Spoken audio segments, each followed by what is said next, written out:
B করলেন, আবার চিঠি লিখলেন, বাবা আবার কষ্ট করে এসে দেখে যান চৌকাটটা বদলাইছি। ইব্রাহিম আলাইহিস সালাম বলতেছে বড় বিবির কাছে সিরিয়াত থেকে, সাহারা আমার বাবা ইসমাইল চিঠি লিখছে, আবার বিয়ে করছে, বউটা একটু দেখে আসি, তুমি অনুমতি দাও। বড় বিবি কয়, অনুমতি দিতারি, গোড়ার উপরে উঠতে যাইবা, গোড়ার থেকে এক নজর দেখা চলে আসবা, গোড়ার থেকে মাটিতে পাও লাগাইতে পারবা না।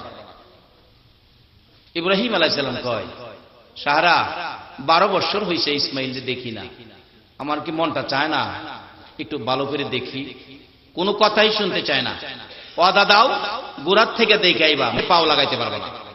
ইব্রাহিম আলাইহিস সালাম কয়, চিঠি যখন লিখছে ছেলেটা, যাও ঠিক আছে, মাটিতে পাও লাগাবো না, গেলাম। ইব্রাহিম আলাইহিস সালাম বাড়ির গেটে গিয়ে ডাক দিলেন, ইসমাইল বাড়িতে আছো? সেদিনও ইসমাইল বাড়িতে নাই। ঘরের ভিতর থেকে ওই নতুন বিবি ডাকে, কে গো তুমি? এত সুন্দর করে আমার স্বামী ইসমাইল ইসমাইল কইয়া ডাকো। মাগো, আমি অনেক দূর থেকে আসছি, সিরিয়াত থেকে আসছি, আমি একজন বুড়া মানুষ, আমি তোমাদের মেহমান। কই আমার ইসমাইল? ইসমাইল বাড়িতে নাই। কবে আসবে বলতে পারি না।